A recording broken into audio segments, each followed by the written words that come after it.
जाबाय बोरमा गाइखेर खाथियाव दे बेसेबां मोजां बोरमा गाइखेर ओंखारदों नै नुदोंना नोंथांमोना माब्लाबा बोरमा गाइखेर बिदि सेरनाय नोंथांमोनाबो लांनो हागोन जुदि बिदि बोरमा गाइखेर जानो गोसो गुदुं दंब्ला सानफ्रोमबो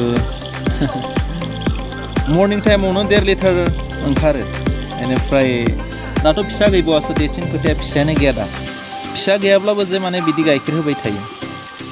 फिसा थानायनि उनाव 2 लिटार 2.5 लिटार बिदि ओंखारो आरो इभिनिंनि खोथाखौथ' आं बुङाखै इभिनिंआवबो माने सेरबानो ओंखारो आरो खनसे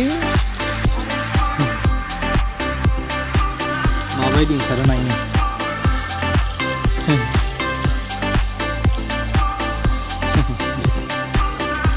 डेंगु बेरामनि थाखाय जोबोद स्पेशल जाहैदों बोरमा गाइखेरा गुबुन स्टेटआव गोबां माने भेलु दङ जोंनि जायगायावहाय माने बोरमा गाइखेर बिदि प्रडाक्सन माने खालामनाय गैया नालाय बेखायनो मानसिफोरा बेखौ बाया मानसिफोरा बाट मोसौ गाइखेरनिख्रुइ बोरमा गाइखेरा ना गोबां माने माबा दंसिनो प्रटिन दंसिनो भिटामिन दंसिनो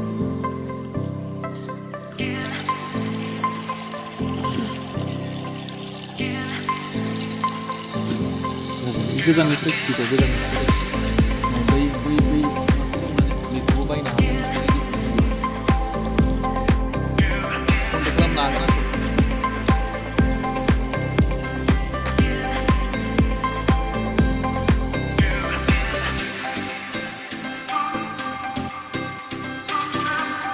खुब मोजां बोरमा गाइखेरा सेरनो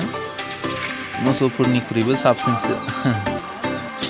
सोरबाफोर नांगौबा बिदि गाइखेर ओंखारनायफोर माबे मा जगाजग खालामनो हागोन आंखौ